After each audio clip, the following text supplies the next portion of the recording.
ایک گاڑی میں آتے تھے اور دوسری گاڑی میں سفر کرتے تھے۔ سیکورٹی کے حوالے سے وہ بڑے حساس تھے، لیکن شاید ان کے اس پریکٹس کا پتہ تھا جن لوگوں نے ان کے اوپر حملہ کیا، تو انہوں نے دوسری گاڑی میں بم نصب کر رکھا تھا۔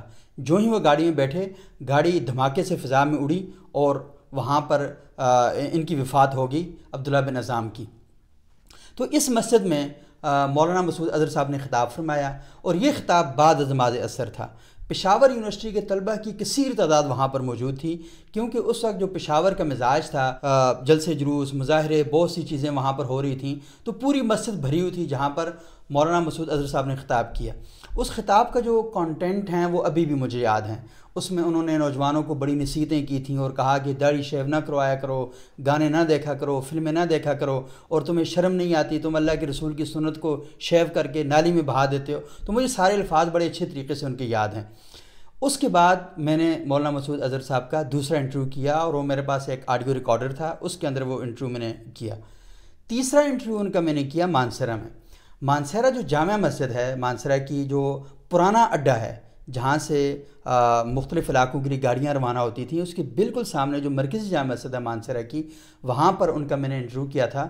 اور اس وقت جو لال مسجد کے نائب خطیب تھے عبدالرشید غازی صاحب اور مسعود اظہر صاحب، یہ دونوں وہاں ایبٹ آئے تھے۔ عبدالرشید غازی نے خطاب نہیں کیا، لیکن مولانا مسعود اظہر نے وہاں پر ایک بڑا پرجوش اور بڑا بھرپور خطاب کیا، اور اس خطاب میں انہوں نے یہ بھی کہا تھا کہ وہ کئی علاقوں کا دورہ کر کے یہاں پر پہنچ رہے ہیں، اور وہ جہاں بھی جاتے ہیں لوگ ان کا بڑا والہانہ استقبال کرتے ہیں۔ کہ اس خطاب کے بعد میں نے مولانا مسعود اظہر صاحب کا تیسرا جو انٹرویو تھا وہاں پر ان کا میں نے کیا۔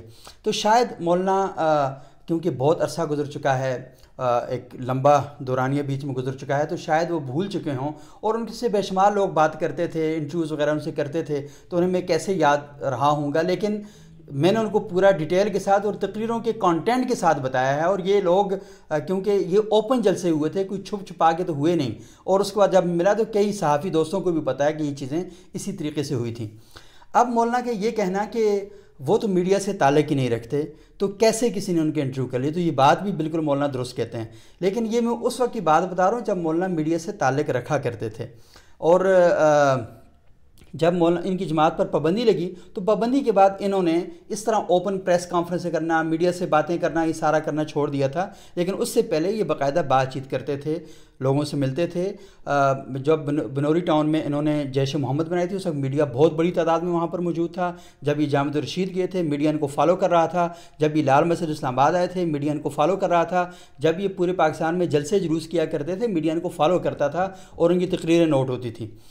اچھا، اس سے اگلی بات جب یہ کہہ رہے ہیں کہ کیونکہ اس کے بعد انہوں نے میڈیا کے ساتھ اس طرح رابطہ نہیں رکھا، لیکن یہ جو بڑے صحافی تھے ان سے ملاقاتیں پھر بھی کرتے رہے۔ کچھ عرصہ پہلے تک ان کی ملاقاتوں کا سلسلہ جاری تھا، اور یہ کیا کہتے ہیں، کئی ملاقاتوں کا میں خود بھی عینی شاہد ہوں، بلکہ ایک ملاقات میں تو میری خود بھی ان سے سلام دعا ہو چکی ہے وہاں پہ۔ تو ان کی جو بات ہے، یہ میرا خیال یہ ہے کہ اگر وہ یاد کریں گے تو شاید ان کو یاد آ جائے گی۔ اب اس سے اگلی بات انہوں نے کہی کہ میرے بھائیوں کی جو تعداد ہے اس کے بارے میں بھی غلط خبریں پھیلائی جا رہی ہیں۔ تو مولانا صاحب سے گزارش یہ ہے کہ کیونکہ وہ آپ کے بھائی ہیں تو ہمیں تو معلوم نہیں ہے، ہم تو خبروں کی بنیاد کے اوپر ہی انفارمیشن آگے دیتے ہیں۔ آپ نے کہا کہ حماد اظہر کے نام سے نہ میرا کوئی بیٹا ہے نہ بھائی ہے، تو یہ بات بالکل درست ہے، کیونکہ آپ زیادہ بہتر جانتے ہیں کہ آپ کے کس بیٹے کا کیا نام ہے اور کس بھائی کا کیا نام ہے۔ لیکن آپ نے ہمیں یہ بتایا بھی نہیں کہ آپ کے بھائی کتنے ہیں اور بیٹے کتنے ہیں، اور بھائیوں کے نام کیا ہیں اور بیٹوں کے نام کیا ہیں۔ یعنی جو انفارمیشن ہماری تھی آپ نے اس کو رد بھی نہیں کیا، اس کو غلط بھی ثابت نہیں کیا، آپ نے صرف یہ کہا کہ یہ بات غلط ہے۔ تو میرا خیال ہے بھائیوں کے نام بتانے میں اتنا حرج تو ہے نہیں ہے، کہ اگر آپ وہ بتا دیں کوئی مسئلہ نہیں ہے۔